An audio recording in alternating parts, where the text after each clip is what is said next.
শুরু করলাম দ্বিতীয়া থেকেই ঠাকুর দেখা, কারণ কলকাতার ঠাকুর এবছর দেখবো এবং দ্বিতীয়া থেকেই দেখবো, পঞ্চমীতে শেষ করে দেবো যাতে ভিড়ের মধ্যে না যেতে হয়। বাট বিশ্বাস করো, রাত 2টোর সময় বেরিয়েছি ঠাকুর দেখতে। প্রথমে আমরা গেছিলাম কিন্তু অন্য একটা জায়গায়। প্রথমে যদিও শ্রীভূমির তোমাদের ঠাকুরটা আমি দেখাচ্ছি, বাট শ্রীভূমির থেকেও কয়েকশো গুণ বেশি ভিড় হয়েছিল অর্জুনপুরে। অর্জুনপুর আমাদের বাড়ির থেকে ওই 9 মিনিটের মতন লাগে যেতে। আমরা থাকি এয়ারপোর্টের এই সাইডটাতে, আর এয়ারপোর্ট ক্রস করে সেন্ট্রাল জেল, এবং সেন্ট্রাল জেলের অপোজিট থেকেই ঢুকলে 9 মিনিটের মতন লাগে আমাদের বাইকে করে।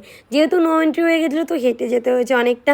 বাট এই অর্জুনপুরের এই প্যান্ডেলটা এতটা ইউনিক এবং এতটা সুন্দর, মায়ের মুখটা দেখে দারুণ লেগেছে। মানে একদম মডার্ন মা আমাদের, এরকম একটা মনে হচ্ছিলো, ভীষণ সুন্দর। বাট আমি এটাই ভাবছিলাম, এই যে শ্রীভূমিতে, এটা হচ্ছে রাত 3:30 নাগাদ, এখানের যা ভিড় তার থেকে অনেক ভিড় বেশি এবার হবে আমরা কজনের মানে যেটা অর্জুনপুরে।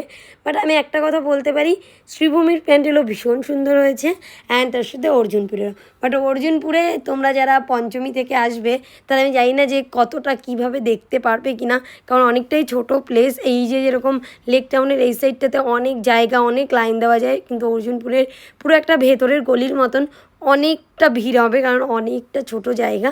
যাই হোক, পরের বছর আশা করবো যে আরও ভালো করবে সবকটা প্যান্ডেল। আমাদের কি, আমরা তো দেখতে যাচ্ছি, বাট এই যে সুন্দর করে রাস্তাঘাট এগুলো সাজানো গোছানো, এগুলো ভীষণ ভালো লাগে এই সময় দেখতে, কারণ মহলা থেকেই শুরু হয়ে যায় আমাদের ঠাকুর দেখা।